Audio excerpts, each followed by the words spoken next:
नमस्ते। आप सभी को बाल दिवस की हार्दिक शुभकामनाएं। बाल दिवस प्रतिवर्ष 14 नवंबर को मनाया जाता है। बच्चों का यह दिन जवाहरलाल नेहरू जी के जन्मदिन के उपलक्ष्य में मनाया जाता है, क्योंकि जवाहरलाल नेहरू जी बच्चों से बहुत प्यार करते थे और अपना जन्मदिन हमेशा बच्चों के साथ मनाते थे। उनका मानना था कि बच्चे देश का भविष्य होते हैं और उनके विकास के लिए हमेशा हमें प्रयास करना चाहिए। बच्चों, जीवन में आगे बढ़ने के लिए हमेशा दो चीज़ें बहुत महत्वपूर्ण होती हैं, एक आपकी मेहनत और एक बुद्धि से कार्य करना।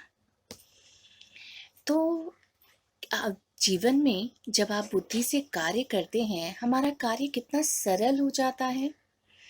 तो आज आपको गणेश जी, जो बुद्धि के दाता हैं, उनकी कहानी के द्वारा कुछ ऐसे ही तथ्यों के बारे में समझाना चाहती हूँ।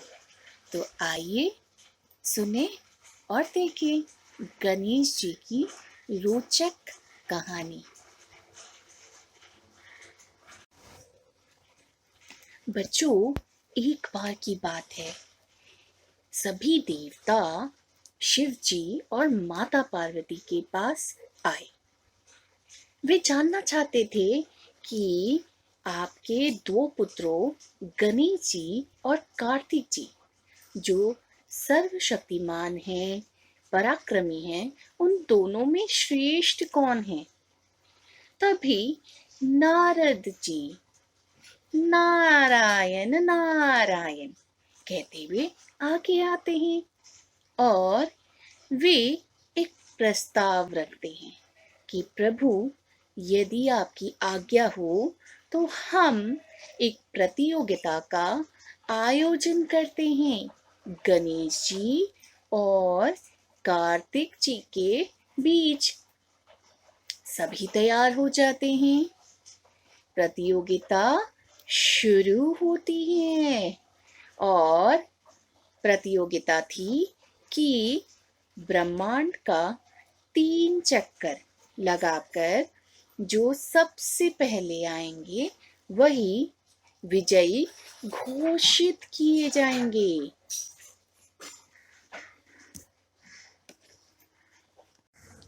प्रतियोगिता आरंभ होती है और गणेश जी, कार्तिक जी तैयार हो जाते हैं प्रतियोगिता के लिए। कार्तिक जी अपनी सवारी मोर के साथ निकल पड़ते हैं ब्रह्मांड के चक्कर लगाने के लिए। तभी गणेश जी भी अपनी सवारी मूषक के साथ तैयार हो जाते हैं। लेकिन पता है क्या होता है, सभी देवता हंसने लगते हैं कि गणेश जी इतने विशाल है और छोटा सा मूषक है, कैसे ये इसके ऊपर बैठकर 3 चक्कर लगाएंगे इस पूरे ब्रह्मांड का। सभी सोच में पड़ जाते हैं और गणेश जी भी चिंता में पड़ जाते हैं कि क्या किया जाए। तभी गणेश जी अपने मूषक से उतरते हैं और अपने माता पिता की ओर बढ़ते हैं। सभी देवता आश्चर्यचकित थे कि ये क्या कर रहे हैं। तब गणेश जी अपने माता पिता के चारों ओर घूमकर 3 चक्कर लगाते हैं। तो सभी आश्चर्यचकित थे। नारद जी ने पूछा कि गणेश जी, आप यह क्या कर रहे हैं। गणेश जी ने कहा कि माता पिता में पूरा संसार बसता है, वे हमारा पूरा संसार होते हैं, उन्हीं में ब्रह्मांड का वास होता है, वे सब कुछ हैं।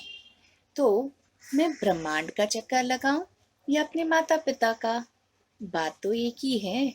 सभी उनकी बातों से सहमत हो जाते हैं और सभी कहते हैं ये बात बिल्कुल सही है। और इस प्रकार गणेश जी को विजेता घोषित कर दिया जाता है। सभी प्रतीक्षा करते हैं कि गणेश जी की जीत की घोषणा तो कार्तिक जी के लौटने पर ही होगी। और इसी बीच कार्तिक जी भी लौट आते हैं। कार्तिक जी जब आकर देखते हैं कि गणेश जी अपने माता पिता के पास खड़े हैं तो वे आश्चर्यचकित रहते हैं। वे पूछते हैं, भैया आप बड़े आलसी हो, आप गए नहीं ना? तब गणेश जी कहते हैं, नहीं नहीं, मैंने तो 3 चक्कर लगा लिए हैं। और नारद जी कहते हैं, हाँ बिल्कुल सही, और गणेश जी विजयी है। तो कार्तिक जी कहते हैं, यह कैसे हो सकता है? अच्छा, तुम चक्कर अगर लगाने गए थे तो बताओ कि तुमने क्या देखा? गणेश जी कहते हैं, मैंने महासागर देखे, महाद्वीप देखे, हिमालय की सबसे ऊंची चोटी देखी, सबसे बड़ी नील नदी देखी। अच्छा अच्छा, बस बस बस, मैं समझ गया। मैं तुम्हें प्रणाम करता हूँ, तुम सही में विजयी हो। और दोनों एक दूसरे के गले मिलते हैं और इस प्रकार गणेश जी की जीत होती है। तो बच्चों, आपने देखा कि बुद्धि का उपयोग करके हम किस प्रकार कठिन से कठिन काम को भी बड़ी सरलता से कर पाते हैं। आप सभी से हम यही उम्मीद करेंगे कि जीवन में आप खूब आगे बढ़ें, बुद्धि का उपयोग करें और अपने माता पिता का सदा सम्मान करें, उनकी बातों को सुनें, क्योंकि उन्हीं में पूरे संसार का वास है और वे ही आपके सबसे बड़े गुरु हैं। धन्यवाद।